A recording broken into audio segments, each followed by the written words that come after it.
ముందుగా నాకు ఇంత ధన్యమైన జన్మనిచ్చి నన్ను మీ అందరి గుండెల్లో ఆయన ప్రతిరూపంగా నిలిపినందుకు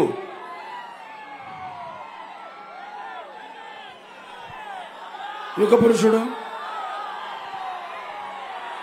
అలాగే విశ్వానికే విశ్వ నట రూపాయలు ఉంటుందో చూపించిన విశ్వవిఖ్యాత నట సార్వభౌమ కారణ జన్మను మా నాన్నగారిని తలుచుకుంటూ మరి ఎటు చూసినా పశుమయం. పసుపు అన్నది మరి మంచికి శుభసూచకం, శుభానికి శుభసూచకం. అలాగే పసుపు అన్నది ఒక ఆనంద వేడుకకు ఒక ఆహ్వాన గీతం. అలాగే పసుపు అన్నది ఒక ఆరోగ్యానికి ఒక గొప్ప ఆయుర్వేద ఔషధం. అలాగే మన పసుపు అన్నది అభివృద్ధికి ఒక నిర్వచనం. అలాగే మన పసుపు అన్నది ఒక సంక్షేమానికి నిదర్శనం. అలాగే మన పసుపు అన్నది ఆత్మాభిమానానికి ఎగరేసిన కేతనం. అలాగే మన పసుపు అన్నది ఆత్మ గౌరవానికి ఒక నిలువెత్తు రూపం. అలాగే మనం పసుపు అన్నది ఆత్మవిశ్వాసానికి ఒక నిజమైన సంతకం మన పసుపు. ఇవాళ ఎడు చూసినా మొత్తం చీపురుపల్లి పసుపుమయం చేసిన మన పసుపు కుటుంబానికి నా నమస్కారాలు తెలియజేసుకుంటున్నాను. మరి ముందుగా ఇది కళలకు కాణాచి. మనం మన గతం గురించి కూడా కొంచెం తెలుసుకోవాల్సిన అవసరం ఉంది.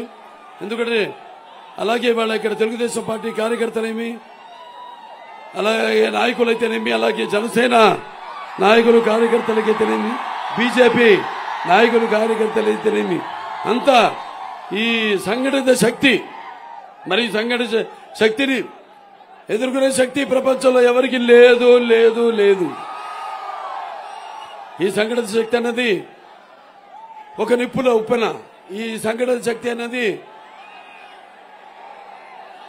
ఒక అగ్నిపర్వత విస్ఫోటన. అలాగే సంఘటిత శక్తి అన్నది ఒక పాశుపతాస్త్రం.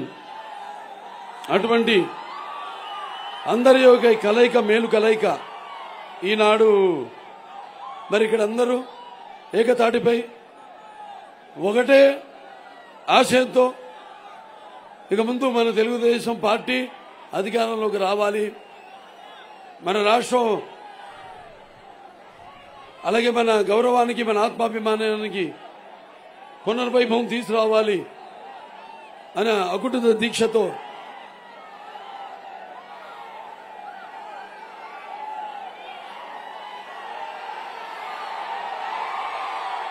సత్సంకల్పంతో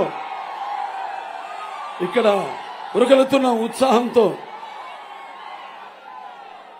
మీరంతా ఇదే నా కార్యాతురణ, నా సుఖం, నా నిద్ర అన్నట్టు ఇక ముందు ఎటువంటి ఎన్నికలు దగ్గరలో ఉన్నాయి. ఇక రమ్మన్నా కూడా నిద్ర రాకూడదు.